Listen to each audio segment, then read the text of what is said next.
must part, but remember me, sweetheart, till the lights of London shine again. And while I'm over there, think of me in every prayer, till the lights of London shine again. We love your stories, so That's what you're going to get. that's why we're all here. Okay. Any questions No. before we get going? Or? No. We'll just turn it over to the Lord. He'll handle it. Right. Let me ask one question. Shall we begin? This interview of World War II veteran Mr. Ralph Frang will be conducted by retired U.S. Army Colonel Warren Spalding, a Vietnam veteran and a good friend of Mr. Frang. It is being conducted on February 7th, 2012, for the Veterans History Project at the Library of Congress. Mr. Frang and I wish to express our appreciation to the Calvary Episcopal Church of Golden, Colorado, for providing the facility in which to videotape this interview, and to the Colorado School of Mines students who organized the taping and developed the questions that will be asked. The following are attending the making of this video: Mrs. Betty Frang, Mrs. Janet Spalding, Professor Rose Pass, and students from her Life Stories class in the Division of Liberal Arts and International Studies at the Colorado School of Mines, and Dr. Christian Shorey, and the president of the Colorado School of Mines AV Club.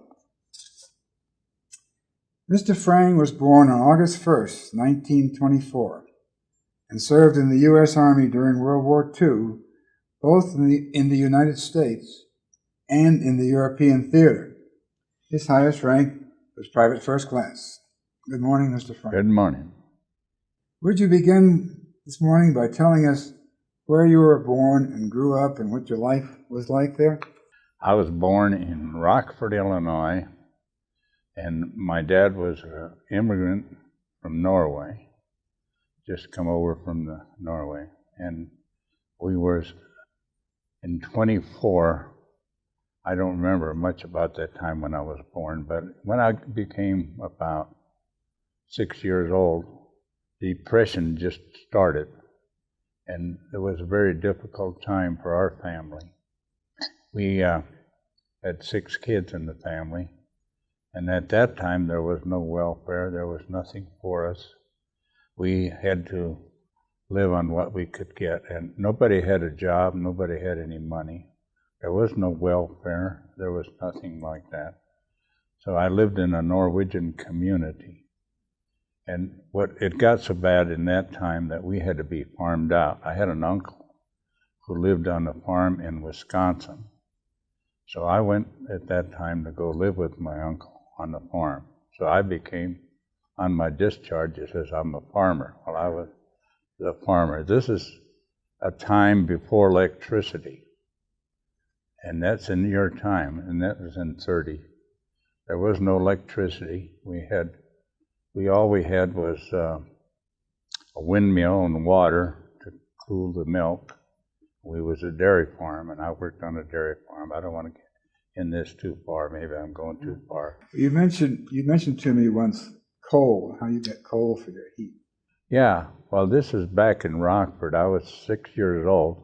My job at that time was to take my little red wagon, and we had a railroad. At that time, they didn't have, all we had was the steam engines. I would go sit by the railroad track with my little wagon and wave at the guys as they drove by, and they'd all stop and they'd shovel coal out. I'd load my wagon up. I do this every day, and that was our heat for our furnace for a day. Where were you when you began starting to think about the war? Where were you when you heard about Pearl Harbor? I was in high school at that time, and my sister had just gone over to Africa to fight. She was a nurse in the Army, and she'd gone to Africa to fight against Rommel, and it happened, and I was in high school, and we all was very anxious about that time. Yeah. And you had a uncle in World War I? Yeah, my uncle Orrin. He got gassed in France in World War I, and he was home living with us in Rockford, Illinois. The families all worked together in those days. What made you decide to enlist? We just wanted to go beat them son of a guns that were coming in on Germany. And I was a typical 17-year-old kid at that time, and I wanted to sign up and go. As a matter of fact, I had to get my mother to lie about my age so I could get to go in. And we'd been in a depression. I'd been away from home. And so my mother said, well, I could go. And that's why I got in the Army. Were you keeping track of what was going on in Europe at that time? Yeah, we had a radio, is all we had. We didn't have no TVs or any of that stuff, but we did have a radio. And we also had the newspaper where they would sell extras, and we'd read a little bit of news in the paper. So you decided to enlist. Yeah. And what happened then? Well, I went into Camp Grant, and I signed up to go in the Army. And my dad was Norwegian. He was a skier, of course, and I used to fly. We had scaffolds in Rockford where we would fly off and jump into a deep hill. And I belonged to a ski club, and so I said, well, I'm going in the Army, and they asked me what I wanted to do. I said, well, I'd like to join the ski patrol. And so they said, okay, and they signed me up, and I come out to Colorado. I was stationed up at Pando with the elite Norwegian division of the what was the number of that? 10th Mountain Ski Division. And it was an elite outfit, and they taught us about mountain climbing. We had mules that we hauled up in the mountain to haul our machine guns, and we'd have to rappel with them, and we'd have to do all these things. I spent my basic training in the 10th Mountain Ski Division. Now they built Camp Hale there at Pando. At Pando, yeah. And how was the weather and the living up there? It was like it is today, just about the same old weather like we got today. And that's at about 9,000 feet. Yeah, it's 9,000 feet. And the new outfit moved in on us, and they started close order drill and double time. And the old guys with the Norwegian, you always walk slow. You took advantage of hillsides, and you learned how to climb rocks and how to move stuff slowly. The new Army, they wanted to do it in 5 minutes, and we couldn't do that. And we about killed half the unit with that new cavalry, the cattery they had to run it. And so I decided I didn't want to be there no more. And I asked Sergeant, where can I go to get out of this chicken outfit? And he said, well, the only thing you can go to is the Airborne. I said, give me the papers, I'm 18, I'll sign, I'm going. Did you know what the Airborne was? I didn't have too good idea, but it had to be better than what I was in. So what happened? So they sent me to Fort Benning, Georgia. And there I served my apprenticeship on parachuting. We had towers, we'd fly out of towers. We would do all those things, and we'd get in a plane, and we had to make three qualifying jumps to become a paratrooper. How long were you there before you made your first jump? Do you remember? Oh, I would say there was a lot of stuff going on, and maybe a month. It wasn't that long. They had to get us out because we had to get to Europe. Oh, I forgot something I wanted to ask you. Back at Camp Hale, you met your future wife when you were... Yeah, she was a USO girl. She came up, she was in high school, and I met her. Actually, I met her in Salida. we would go to the USO in Salida. They had a swimming pool there, and all the people were trying to help the troops because they all had kids in the service too. And here we are, you know, we're 18 is what we are. We're just still high school kids. We're a bunch of young kids. You got to remember that we weren't grown persons. So we were in high school. We was a little younger than the mine students even. That's right. Then you went off to a warmer place in Fort Benning, Georgia. Yeah. And went through the airborne training. Did you start meeting people that you were going to be with during your service there? No, actually the guys we trained with, we got our training done, and then we shipped out to go to England to join the 101st Airborne. They created the 101st Airborne unit, I guess, and there they went over as a group, but I was a replacement into that group. So how about your trip over? Yeah, well, that was another story. I got to go in the Liberty ship, and it's a kind of a cattle ship. We was all stacked up on the walls of the ship, and we went over in January, and it was a stormy time, and it was really bad. And North Atlantic is really high waves. Your ship would go up and bump 3 times, and then the whole thing would shake, and the walls would be moving, you know. And so then we had hit such a rough bunch. We was in a convoy. We was in a convoy. We lost one of the propellers off the ship, so we couldn't keep up with the convoy. We had to go back and wait. So the convoy went on, and we had to limp across about 3 miles an hour, I think. We had to go clear across the Atlantic Ocean in a boat with there was a few U-boats and stuff. They were sinking so much. If you ever remember the time, or someone tells you about the time when they were knocking out so much shipment going to England all the time. We was loading up England, getting ready for the invasion. And so it took quite a while to get across. Anyhow, we finally made it, and we got over there to Ireland. They put us in a port in Ireland because England had so much traffic there. They didn't have time to repair a boat, and they had to repair the boat, so they put us in a slip in Belfast, Ireland. And Ireland wasn't Northern Ireland wasn't in the war, or it was in the war. Southern Ireland wasn't in the war. And I was stationed there for about a month till the boat got fixed. And so I got to stay in Ireland for about a month. And then they put us back on the ship and took us into England. And that's where you joined the 101st. And then I was assigned to the 101st.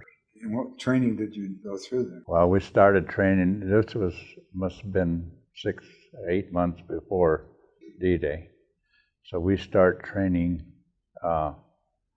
jumping there in England and doing beach landings and working on the beaches, because that's where we was going in. They were training us to get ready to go into D-Day. You weren't training all the time, so how did you spend your relaxing time? Well, actually, we pretty much kept busy with training. I was stationed in Swindon, just south of England. And at this time, the buzz bombs were coming over, and the planes were coming bombing during the Blitz of London, and they were blowing up London. We'd get passes to go into London, and we was in some of them when they were coming bombing. We'd go down into they had an underground there, we'd go in there. And this was the time Father Tim must have been a boy at that time, because all the English people sent their kids, a lot of the English people sent their kids out of the city because they didn't want them through the bombing. And I don't remember all about that, but I remember that was the case. And we would go down in there, and we'd come out in the morning, the whole city block was blown up, their homes were gone. It was a pretty terrific time. England was real close to being defeated by the Germans. But when America got in the war, and we was over there, we loaded everything on that island to get ready for this invasion. And I guess that's about far as we need to take that. Did you see any of the air fighting? Yeah. Yeah, we would see these buzz bombs come in, and they would run, and they'd run out of gas, and they'd drop and blow up. Some of them were duds. They weren't all blown up. But then we'd see the bombing range, the bombers coming in to blow up, and the RAF, them guys was up there right away, and they had a lot of new tools to work with, and it was a real battle. So it was critical where we was at. By the way, did you stay in contact with Margaret while you were in England? I tried to, but I wasn't too good at that. I got in trouble with that. I told you about that. How were the right before D-Day, last couple of days, you knew it was pretty close. So what happened? How did you feel during that time? Well, I felt we have a duty. We were, I got to put this in, we were Christian people, and we prayed together. We had the Lord with us all the way and all the time that He walked with us. The Lord is always in a certain place. So we had the Lord with us, and we prayed together, and we was ready to go and give what we had to give for our country. We had a good mindset. You say when you prayed together, who were you praying with? Well, we had like our men's group. We was 4 guys that had given, or 10 guys had given our life to Jesus, and we talked with each other that way. We had a communication. We had a living presence of the Lord in our life. And so we prayed together, and we said, we're going in, and the sergeant came into the office. He says, tomorrow we know that we're flying directly into the main force that the Germans have been getting ready for 6-7 years. They've got the guns, and we're going to have to fly you right straight in it to get the beach on the ground. And he said, we're going to lose 80% in the morning. Wow, this is what the group says, So, okay, we said to each other, we said, well, what are we going to do? Well, we want to make sure we're going to die tomorrow. So the guys that get through will do, and this is what I'm doing today. It's not for me, it's for the guys that died on D-Day. I've been doing that for 60 years. Father John will tell you, I promote this every chance I get, that my friends, they went on to they're in heaven, they're living, they're in good shape. Father prepared a place for all of us, and He has a plan for each one of our life. So, today I want to talk with them guys. I'm doing what you asked me to do. I can do that. But we'd like to take you back to that time when you were, first of all, D-Day was scheduled for the 5th of June, and then they moved it a day later because of weather. How did that feel? Well, we just got another night's sleep. But we just packed up. We never got to the plane that day. The next day was just another day, and we went and loaded up. And I showed the young people here pictures of where our stuff was. Can you remember the loading up and the flight? Yeah, I remember every bit of that. Tell us. Yeah. Well, we had to carry TNT on our legs. We had big bundles of TNT. We was either carrying a part of a mortar or part of a machine gun. And we all had to go in together, and it was a big mess. You understand, we had 80% casualty, but we was getting prepared, just getting prepared. We carried all that stuff in with us and walked, and then we went out. The aircraft was pretty jammed. Well, not really. It was comfortable. We had benches on each side of the plane, and I imagine there was 20 guys in there. And as you approached the coast? And well, then we have what we call stand-up hookup. And when we approached the cook, we had a light. And when the red light come on, then you stand up and hook up. And what you do there, you stand up and you check the guy's pack in front of you to check all the lines, that everything is ready to go, and you got your equipment on. Okay? So that's the way it was. And we would stand up, hook up. And then all hell broke loose on D-Day. The ack and everything was flying through and blowing everything up. And I was in the plane that went down. And as I got to the door, wing got blown off. The plane flipped and I fell out. And when I hit the silk, my chute opened and my feet was on the ground. Immediately. See, the Lord give me another day. But then when I hit the ground, the situation was the machine guns were sitting in all corners. It was a field of fire. There was hedgerows, and they flooded all the fields. So we had to swim, get out of our parachute and get to the hedgerow. And we was set up at that time to communicate with crickets. The mission says that we don't shoot, no shooting on the first night. Anyone using a weapon is the enemy. And that was our code when we went in. Can you describe the crickets? Yeah, there was just a little cricket button you'd push. Click, click, click, click. And you'd push that and you'd get an answer. And then we get 2-3 guys. And then we finally wound into a group. We got into a big field and made a unit out of what we had. And now might be, the highest ranking guy might be, a corporal. And a lot of the generals got killed and everything like that. So we was trained to take our positions. We had a mission to go to. We was going to Carentan to hold the bridges and keep the stuff from coming up to the beach. And we did successfully get to our mission. It was dark when you hit the ground. Oh, yeah. And that's why, again, the crickets helped you find your other. Yeah, members. well, that's what it did. Yeah, stay with the crickets, yeah. And that worked till we got in an assembly point, and then we started on a direction. We got our maps together. We all had maps and directional things that we need to do. How many people from your squad survived that? I won. Yeah, Gilstrap. He was my buddy clear through the war, till I got hit in Holland. So while you were fighting in Normandy, how long were you there before the division was relieved? 15 days. Yeah, that's all it was. Seemed like forever, but it was 15 days. Somebody else took your place. Well, what they did, they got in on the troops, and we was holding line, getting ready to take off on a push. So the main army came up and took over our positions. So when you were relieved, you went back with the division.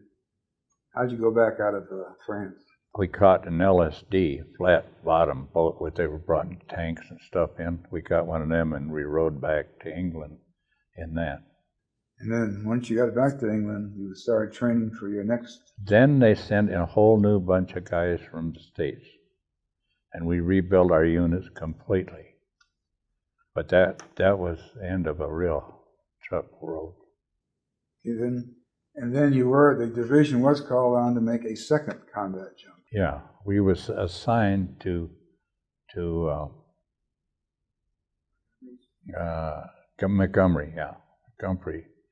The English had a fight with not a fight maybe, but a discussion with Eisenhower, and he had an idea how to get around the Siegfried line, and that was Holland. Then we were going to parachute into Holland and liberate the people in Eindhoven, Nijmegen, and Arnhem.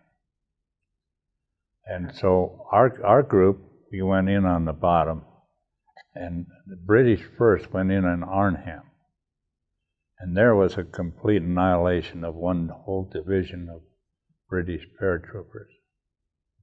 And we failed to accomplish what we was going to do. They blowed the bridges up in Arnhem. There was 2 bridges, one at Nijmegen and Arnhem. The Nijmegen bridge we held, but we lost the one at Arnhem, and the British 1st Division was completely annihilated at that time.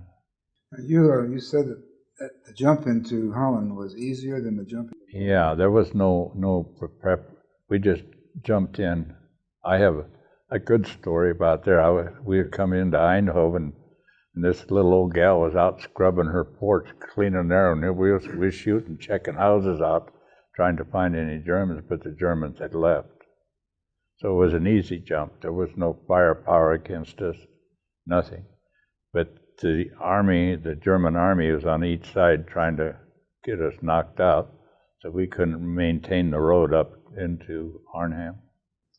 Now, you were wounded, given Yeah. the Purple Heart for the action. And what happened there was we was guarding the bridge at Nijmegen, and there was another story about how the first jet I saw during the Second War, there were no jets in the Second World War, and the first jet I saw was a plane dropping a torpedo to blow the bridge up, and I was working on an ACAC on there, and we was trying to blow him out, and he turned on the jets, and he just, wow, look at that thing go. So it was kind of fun. So what happened as a result of? Oh yeah, well then I was going back to the unit, and I was out in an open field, and there was an artillery. Germans had artillery on both sides of this road. We protected a road, and I got caught in an artillery barrage and was wounded. And from there, the company, a short time after that, was relieved, and we went back to Reims, France. From there, they put me on a train, and I went on a boat back to England. I left the outfit at that point for a short time. I understand the boat going back had troubles too. Yeah, well, I got on an English ship, a hospital ship, and I was going back to England, and it was a foggy day like today. And we hit another ship and poked a big hole in that ship, just from the fog. You have lots of bad luck on ships. I don't like ships. Today, I listened to Father John tell about his story to Hawaii or wherever he went, and that took forever. I'd never take one of those trips. Well, after you got back in England, you went to a hospital? Yeah, I went to Birmingham, and they took out all the stuff, got me well. And then they shipped me back by railroad. What they do is they give you your traveling orders, and they give you a destination, and you ride trains back. That's the way I got back. I went clear back to Austria that way. So that's where the division had. Yeah, they wound up in Austria. And one thing you got to know, I'm talking about everything, that citations and all things. It was a community thing that we did. And I don't think we call ourselves heroes. Most of the heroes died. But we was just a unit of people working together. And the 101st got a lot of citations. We have a lot of citations. In your regiment, 506. Yeah, 506. We did the one thing, Queen of Wilhelmina, she gave us a Cordiger, and we was kind of proud of that, because the Holland people were really nice people, and the Belgian people. We never really found any bad people, I don't think. Once you went back to join the division, where was it? It was in right below Birch's Garden in Zelmsee, Austria. And what were they doing, and what were you doing? Well, I was assigned. The Germans were our prisoners at that time, and we were preparing a lot of the people they were sending into the Nuremberg trial, because a lot of Hitler's people were there, and they had to work through. And I was assigned by my company commander, which was my lead lieutenant during the D-Day invasion. He was a company commander. So he said, "Ralph, what do you want to do?" And I said, "Well, you got an easy job?" He said, "Well, I got to get the uniforms cleaned for the men." He said, I'll give you the tailor shop and the people to work, and all you got to do is collect the money." I said, "Well, I think I can handle that." And that's what I did. And who was doing the work? The Germans. Yeah. Yeah. There are a lot of Nazi concentration camps around that southern area. Yeah, yeah. Did you see anything there? Well, the guys did. I heard that from the guys, because I was gone during that time myself. But they relieved those places, and they told us about the bodies being buried by the bulldozers, and there was a real thing. It wasn't something that people think that might not have happened.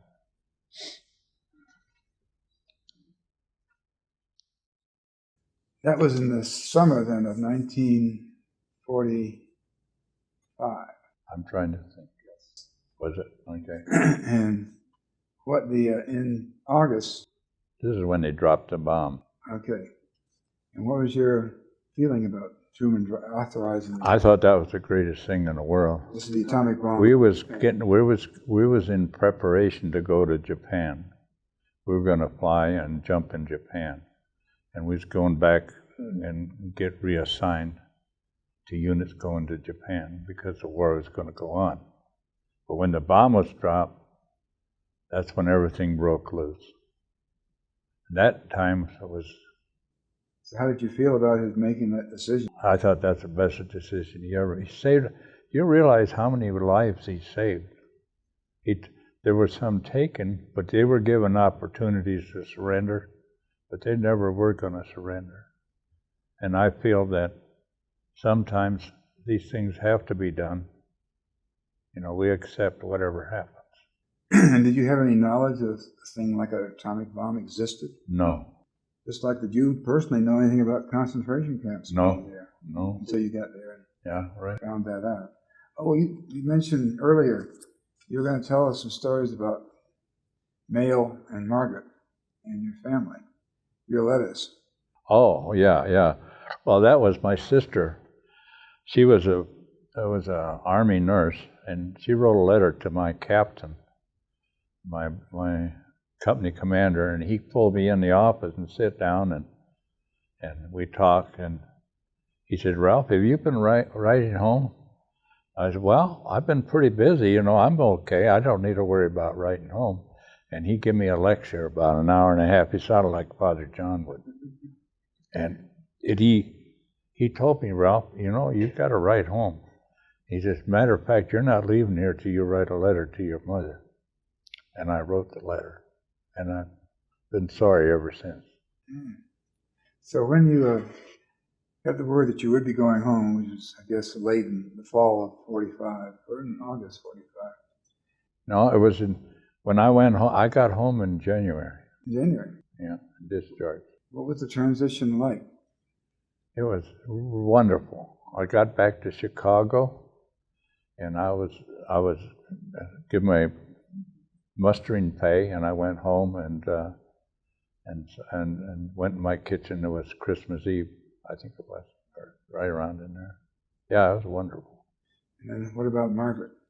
Margaret, I called her on the phone, and she came out pretty darn quick. She was working in Denver at that time, and she worked at a flour mill, and she came out and was with me, and we decided that we'd get married.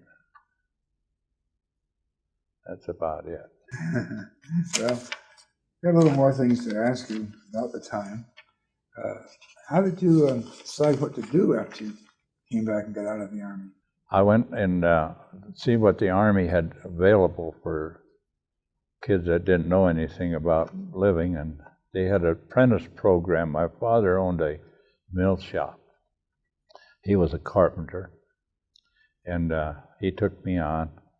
I joined the carpenter union, and they gave me full carpenter pay, plus all my tools. And I could have gone to college, but I'm not smart enough for that. So I decided I went ahead and started building buildings and was a carpenter and learned how to build furniture and work with my dad. This was now when you were in Chicago. That's when I got back to Rockford. When did you decide to go back to Colorado? Well, my wife, Margaret, she came out, I went back to Colorado and married her in Salida, and then she came and lived with me while I was doing my apprentice. So we lived about 7 years in Rockford, and then she wouldn't live there no more. She decided she had to come out here, and I come to Golden, and that's when I started and joined my church. And that was one of the wonderful days of our life that we got to live here in Golden.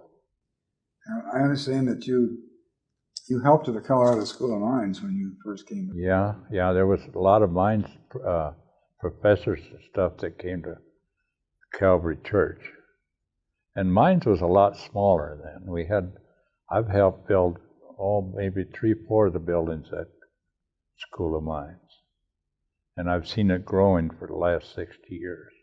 And you got involved in the athletic program. Yeah, I got, one of the was the coaches, and he had a bunch of foreign students that wanted to play soccer. And I used to play soccer a lot with soccer leagues back in Illinois. And so I went up and helped the mine students with their soccer. We couldn't talk together too good, but we could play pretty good soccer. How did you keep any contact with the people in your squad? Yeah, one guy, my friend, Gilstrap, he lives in Washington. He's still alive, and I'd like to get out to see him yet, but I haven't done that. He's quite a bit older than I. He must be, I'm 87, and he's 92, 90, well, up in there. That's the only one. And I do have I have contact with the 506 yet. They have, the division went on, and I get paperwork for them all the time. You mentioned earlier that you partly are doing this interview to honor the people you fought with. This is for the guys on D-Day. This is, I made a pledge that we would always see that they didn't die in vain. What else do you do along the... I fly flags. I'm in the stake brigade that we feed steaks to guys going to Afghanistan and coming home. Make sure they get greeted and let them know about the opportunities that are available. And it's like, I think Calvary Church has a big offering to the mine students that this is a place that they can come and worship. They don't have to owe anything. We need them to help us. If they give themselves, that's all they have to give. And everything here belongs to them. You mentioned that you fly the flags, and you fly 2 every day. The Norwegian and the American flag fly at my house every day. The Norwegian. Yeah. Yeah. That's very good. I guess kind of a closing question for you. How did your military service affect your life and your outlook on the world?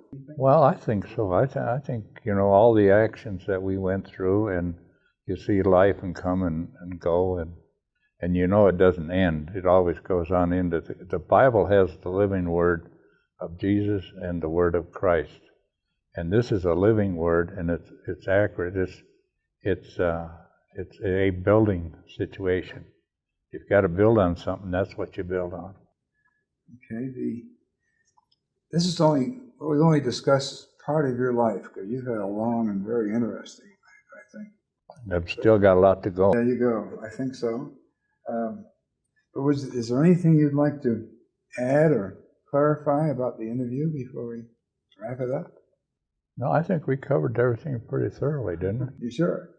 I'm sure. Okay. Well, let me thank you for spending this time to make this video of your experiences, and speaking for myself personally and for all those who have been involved in making this video. Thank you for your service to our country. And we thank you. I think we're done.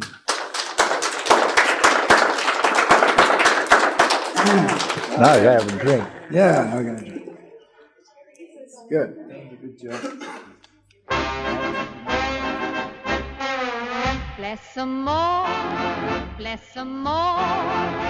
the long and the short and the tall.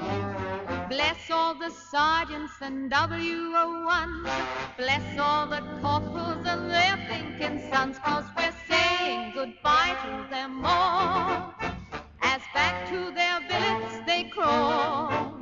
You'll get no promotion this side of the ocean, so cheer up, my lads, bless them all.